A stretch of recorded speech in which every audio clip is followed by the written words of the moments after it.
പടച്ചോനെ, ഇത്രയും വലിയ ഉപദേശം എവിടെ നിന്ന് കിട്ടാനാ? അബൂദർദാഇന്റെ പ്രസംഗത്തിൽ നിന്നല്ലാതെ. രണ്ടാമത്തെ ഉപദേശം കൊടുക്കുകയാണ്, ഞാൻ ചുരുക്കി പറയുകയാ.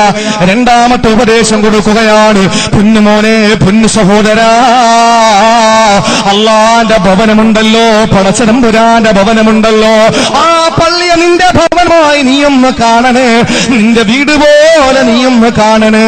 രണ്ടാമത്തെ ഉപദേശമാണ്, നിന്റെ വീട്ടിൽ ഒരു ലൈറ്റ് ഇല്ലാതെ വന്നാൽ അടുത്ത ദിവസമാകുന്നതിന് മുമ്പ് നീ ലൈറ്റ് മാറ്റിയിടാറുണ്ട്. നിന്റെ വീട്ടിലെ ഏതെങ്കിലും ഒരു കതകില്ലാതെ പോയാൽ പെട്ടെന്ന് നീ വില കൂടിയ കതക് വാങ്ങിയിടാറുണ്ട്. നിന്റെ വീട്ടിലൊരു മതിലില്ലാതെ പോയാൽ പെട്ടെന്ന് നീ മതിൽ കെട്ടാറുണ്ട്. നിന്റെ പള്ളിയിലെ നിന്റെ പള്ളിയിലെ ലൈറ്റ് ഇല്ലാത്ത ദിവസങ്ങൾ എത്രയായി? നിന്റെ പള്ളിയുടെ മുൻവാതിൽ നഷ്ടപ്പെട്ടിട്ട് ദിവസം എത്രയായി? നിന്റെ പള്ളിയിലെ നിനക്കൊരു മതിലില്ല, നിന്റെ പള്ളിയിൽ ആവശ്യമായതൊന്നുമില്ല. പക്ഷേ സഹോദരാ, നീ ചിന്തിക്കുന്നതെന്താ? പള്ളി പൊതുമുതലല്ലേ, പടച്ചോന്റെതല്ലേ?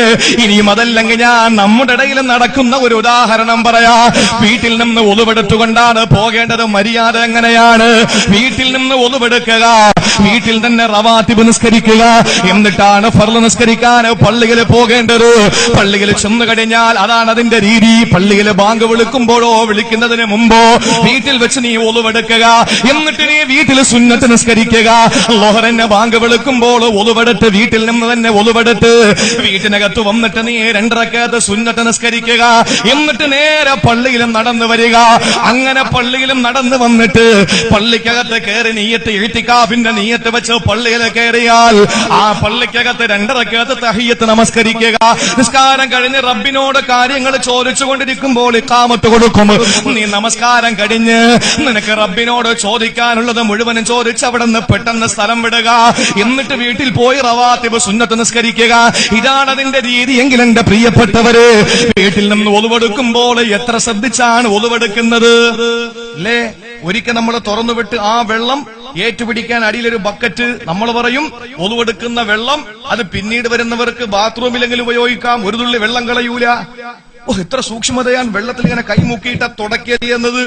കാരണം വെള്ളം കറണ്ട് ചാർജ് കൂടുതലാ, അതുപോലെ വെള്ളം കമ്മിയാണ്. ഇതൊക്കെ നമ്മൾ നേരിട്ട് കണ്ടുകൊണ്ട് നമ്മൾ വീട്ടിൽ സൂക്ഷ്മത കാണിക്കും. അതേസമയം പള്ളിയിൽ വന്നാലോ, ഒളിവെടുത്തിട്ട് കാലെടുത്ത് നേരെ അതിന്റെ മുകളിലോട്ട് വെച്ചിട്ട് തുറന്നു വിടുക. അള്ളാന്റെ വെള്ളമല്ലേ, പോണെങ്കിൽ അങ്ങ് പോട്ടെന്നാണ്. പടച്ചോന് കടക്കയിലെ ഒരുപാട് വെള്ളം, പോട്ടെ, കുഴപ്പമില്ല. ഇങ്ങനെ തുറന്നു വിട്ടിട്ട് കാലം കൊണ്ട് നീട്ടിപ്പിടിച്ചിട്ടാണ് നമ്മൾ ഫോണിൽ സംസാരിക്കുക. ഫോണിൽ സംസാരിച്ച് ആവശ്യ കാര്യങ്ങൾ മുഴുവനും പറഞ്ഞു തീരുന്നത് വരെയും വെള്ളം ഇങ്ങനെ കാലിൽ കൂടെ ഒഴുകിക്കൊണ്ടിരിക്കും. നമുക്കതിൽ നിന്നൊരു പ്രശ്നമല്ല. ഫാൻ ഇട്ടുകൊണ്ടാണ് നമ്മൾ കിടക്കുമ്പോ തന്നെ നമ്മൾ ചിന്തിച്ചു നോക്ക്. വീട്ടിൽ ഫാൻ ഇട്ടുകൊണ്ട് കിടക്കുമ്പോ അരമണിക്കൂർ നമുക്ക് ചൂടാണെങ്കിൽ അരമണിക്കൂർ നമ്മൾ അലാറം വെച്ചിട്ടാ കിടക്കുക. എന്തിനാണ്? അരമണിക്കൂർ കഴിഞ്ഞ് അലാറം കേട്ട് എഴുന്നേറ്റ് ഫാൻ ഓഫ് ആക്കിയിട്ട് നമ്മൾ വീണ്ടും ഉറങ്ങും. നേരം വെളുക്കുന്നവരെ കിടന്ന പൈസ കൂടുതലാ. അതേസമയം പള്ളിയിൽ വന്നാലോ, ഒരു ഫാൻ ഇടുന്നു നിസ്കരിക്കാൻ വേണ്ടിയിട്ട്. ആ ഫാൻ ഇട്ട് കഴിഞ്ഞാൽ നിസ്കാരം കഴിഞ്ഞ് അവിടെ ഒന്ന് മലർന്ന് കിടക്കുന്നു, ഫാൻ ഇങ്ങനെ കറങ്ങ. അള്ളാന്റെ പള്ളിയല്ലേ? നമുക്ക് ഈ ഒരു ചിന്തയായി പോയി, പള്ളി വേറെ വീട് വേറെ. അല്ല, അള്ളാന്റെ ഭവനത്തെ നീ നിന്റെ സ്വന്തം ഭവനം പോലെ കാണണേ ചെറുപ്പക്കാരാ.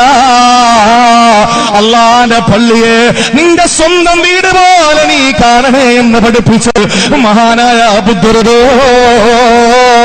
റളിയല്ലാഹു തആല അൻഹുവാണ്. സഹോദരങ്ങളെ, ഞാനത് വിശദീകരിക്കുന്നില്ല. മൂന്നാമതായി അബൂദർദാ കൊടുക്കുന്ന ഉപദേശം എന്തെന്നറിയോ?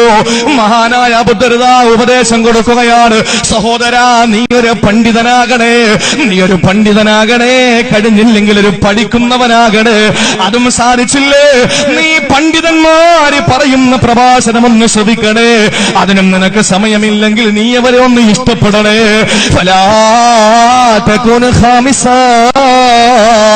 അല്ലാഹുവിന്റെ റസൂൽ പറഞ്ഞ ഹദീസ് അതുപോലെ അബൂദർദാ വിശദീകരിച്ചു കൊടുക്കുകയാണ്. ഈ കാലഘട്ടത്തിൽ ഒന്ന് വിശദീകരിച്ചോട്ടെ സഹോദരങ്ങളെ. പണ്ഡിതനാകണേ, അല്ലെങ്കിൽ മുതഅല്ലിമാകണേ, അല്ലെങ്കിൽ ശ്രദ്ധയോടെ കേൾക്കണേ, അല്ലെങ്കിലോ നിങ്ങളൊന്ന് ഇഷ്ടപ്പെടണേ.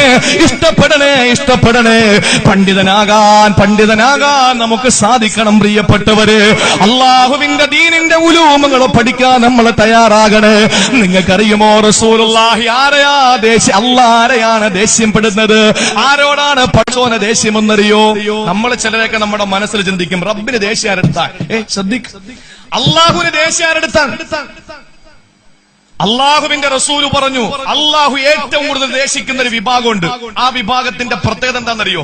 ഞാനത് പറയുമ്പോ നിങ്ങൾ ചിന്തിക്കണം, അതിൽ ആ ഏതെങ്കിലും ഒരു ഐറ്റത്തിൽ നമ്മൾ പെട്ടിട്ടുണ്ടോ എന്ന്. എങ്കിൽ ഇന്ന് തന്നെ അതിൽ നിന്ന് മാറണം, ഇല്ലെങ്കിൽ റബ്ബിന്റെ കോപം നമുക്കുണ്ട്. അള്ളാഹ് നമ്മളെ ദേശിച്ചു കഴിഞ്ഞാൽ എന്തൊക്കെ?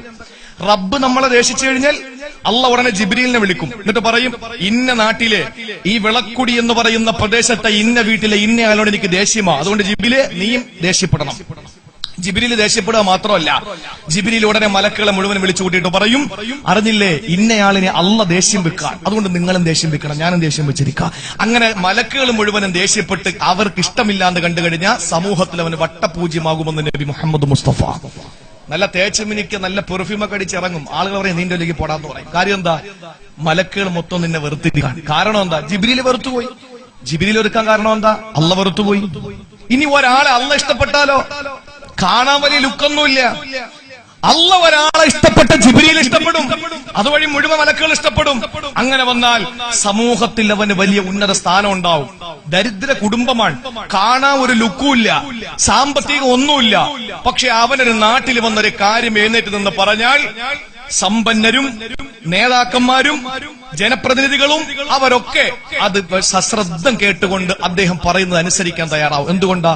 അള്ളാഹു ഇഷ്ടപ്പെട്ടതിന്റെ അടയാളമാണ്. നമ്മളെ അള്ളാഹു ഇഷ്ടപ്പെടട്ടെ, അതിനുവേണ്ടി പ്രവർത്തിക്കുന്ന എന്റെ സഹോദരങ്ങളെ പടച്ചോ നമ്മളെ ഇഷ്ടപ്പെടുന്നവരിൽ ഉൾപ്പെടുത്തി അനുഗ്രഹിക്കുമാറാവട്ടെ. അള്ളാഹ് ഇഷ്ടപ്പെടാത്തൊരു വിഭാഗമുണ്ട്. ആരെന്നറിയോ? ആരാണ്? ഇന്നല്ലാഹ യബ്ഗളു കുല്ല ജഅലരിന ജവാലന സഖാബിൻ ബിൽഅസ്വാ ജീഫത്തിന ബില്ലൈലി ഹിമാരിൻ ബിന്നഹാർ ആലിമിൻ ബിഅംരി ദുനിയാ വജാഹിലിൻ ബിഅംരിൽ ആഖിറ. ഏഴ് വിശദീകരണം മുത്തുനബി ലോകത്തിന് പഠിപ്പിച്ചു കൊടുക്കുന്നത്. ആരെയാണ് അല്ലാഹ് ഇഷ്ടപ്പെടാത്തതെന്നറിയോ? അല്ലാഹു കോപിക്കുന്നത് ആരെയാണെന്നറിയോ? റസൂലുള്ളാഹ് പറയുകയാണ്, ഇന്നല്ലാഹ യബ്ഗളു കുല്ല ജഅലരിന. കുല്ല ജഅലരിൻ ആരാണ്? ജഅലരി എന്നറിയുമോ? പ്രിയപ്പെട്ട സഹോദരങ്ങളെ, കഠിന ഹൃദയനാണ്. ആരോടും മയത്തോടെ അവന് നോക്കൂല. അവനൊരാളെ നടന്നു വരുമ്പോൾ അവനൊന്നു സലാം പറയാൻ അവന്റെ മനസ്സനുവദിക്കൂല. അവൻ ഏതോ ഒരു സംഘടനയിൽ പെട്ടവനാണ്. ആകാശഭൂമിയോളം വിശാലമുണ്ട് പടച്ചോന്റെ സ്വർഗമെന്ന് പടച്ചോന്റെ ഖുർആന്റെ പടപ്പുകളോട് വിശദീകരിക്കുമ്പോ ഇന്ന് ഞാൻ നിങ്ങളും ആ സ്വർഗത്തെ 10 സെന്റിന്റെ ഉള്ളിൽ ഒതുക്കിയിട്ട് അതിന്റെ താക്കോല് പൂട്ടിയിട്ട് നമ്മുടെ സംഘടനയുടെ പ്രസിഡന്റിന്റെ പോക്കറ്റിട്ട് കൊടുത്തിട്ട് ഞാൻ നിങ്ങൾ പറയുന്നതെന്താണ്? ഞങ്ങൾ മാത്രമേ സ്വർഗത്തിൽ പോകൂ, ബാക്കിയുള്ളവരൊക്കെ നരകത്തിലാണ്. ആരാണോ സ്വർഗത്തിന്റെ പാസ് കൊടുക്കാൻ നിന്നെ ഏൽപ്പിച്ചത്? നബി തങ്ങൾ പറയുന്നു, ആരക്കാ പടച്ചോന്റെ ദേഷ്യം വരുന്നത്? അള്ള കോപിക്കുന്നതാരോടെന്നറിയുമോ? ജഅലരിയന്. കടുത്ത പ്രകൃതിക്കാരനാണ്. സംസാരിക്കുമ്പോഴും മയമില്ല, കാണുമ്പോഴും മയത്തോടെ നോക്കൂല. എന്തേ? അവന്റെ കടുത്ത പ്രകൃതിയാണ്. അവനോട് പടച്ചോന് വലിയ ദേഷ്യമാണ്. രണ്ടാമത് റസൂലുള്ള പറയുന്ന ജവ്വാൽ, അവന് തീറ്റമാടനാ. എപ്പോഴും പിന്നണമെന്ന ചിന്തയാണ് അവനുള്ളത്. എന്തെങ്കിലും എപ്പോഴും തിന്നുകൊണ്ടിരിക്കണമെന്ന ആർത്തിയാണ് അവനുള്ളത്. തീറ്റമാടനാണ്. മൂന്നാമത് റസൂലുള്ള